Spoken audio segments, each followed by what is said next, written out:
আজকে তোমাদের ম্যাথমেটিক্স পরীক্ষা হলো। আশা করি তোমাদের পরীক্ষা ভালো হয়েছে। তো তোমরা মিলিয়ে দেখে নাও যে তোমাদের কতগুলো ঠিক হয়েছে। অ্যাট ফার্স্ট যে তোমাদের প্রশ্নটা দেওয়া আছে দেখে নাও, সঠিক উত্তরটি নির্বাচন করো। সরল সুদ ও চক্রবৃদ্ধি সুদের হার বার্ষিক 10% হলে দ্বিতীয় বছরে কোনো মূলধনের সরল সুদ ও চক্রবৃদ্ধি সুদের অনুপাত হবে 20:21। যদি x square plus ABC x plus BC equal to 0 হয়, তাহলে যেখানে এ নট ইকুয়াল টু 0 দ্বিঘাত সমীকরণের একটি বীজ অপর বীজের অনন্যক হয়, তাহলে এটা হয়ে যাবে এ ইকুয়াল টু বিসি। নেক্সট তোমাদের 5 সেন্টিমিটার ও 7 সেন্টিমিটার ব্যাস বিশিষ্ট দুটি বৃত্ত পরস্পরকে অন্তস্থভাবে স্পর্শ করলে তাদের কেন্দ্রদ্বয়ের দূরত্ব হবে, এটা হয়ে যাবে তোমাদের 2 centimetre. Tan theta plus cot theta এর সর্বনিম্ন মান হবে 0। সমান ভূমি বিশিষ্ট একটি নিরেট অর্ধগোলক ও একটি নিরেট চঙ্গের উচ্চতা সমান হলে তাদের ঘনফলের অনুপাত হবে 2:3।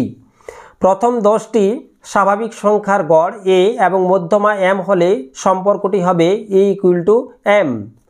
শূন্যস্থান পূরণ করো। পি এর মান কত হলে এখানে দেখো p-3 into x square plus 5x plus 10 is equal to 0 সমীকরণটি দ্বিঘাত সমীকরণ হবে না, যেখানে p সমান হবে 3। আসল বা মূলধন এবং কোনো নির্দিষ্ট সময়ের চক্রবৃদ্ধি সুদের সমষ্টিকে বলে সমূল চক্রবৃদ্ধি। দুটি সদৃশ ত্রিভুজের অনুরূপ বাহুগুলিকে কি বলে? বাহুগুলি সর্বদা সমানুপাতিক হয়। Sine whole theta minus 30 degree সমান হাফ হলে কস থিটার মান হবে হাফ। লম্ব বৃত্তাকার শঙ্কুর আয়তন ভি, ভূমির ব্যাসার্ধ আর এবং উচ্চতা এইচ হলে এইচ এর মান হবে, তোমাদের কোষে বের করে দেখিয়ে দিতে হবে, শুধু লিখে দিলে হচ্ছে 3b/পাই ক্যাপিটাল আর স্কোয়ার। নেক্সট তোমাদের ঊর্ধ্ব ক্রমানুসারে সাজানো 8, 9, 12, 17 x+2 x+4 30 34 39 তথ্যের মধ্যমা 24 হলে x এর মান হবে 22।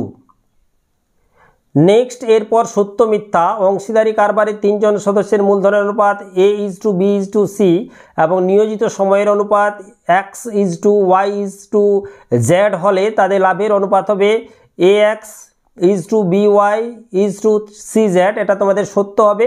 পরপর তোমাদের এটা দুটো সত্য, তারপরে দেখে নাও এটাও তোমাদের সত্য হবে 3 নম্বরে, 4 নম্বরে মিথ্যা, 5 নম্বরও মিথ্যা, 6 নম্বরও মিথ্যা। ঠিক আছে, এরপর তোমাদের যে লং কোশ্চেনগুলো আছে 2 নম্বরের প্রশ্নগুলো দেখে নাও।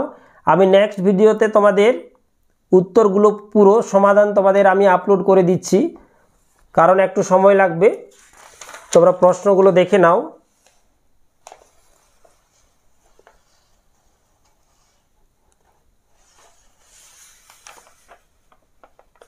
দরকার হলে তোমরা স্ক্রিনশট করে নিতে পারো।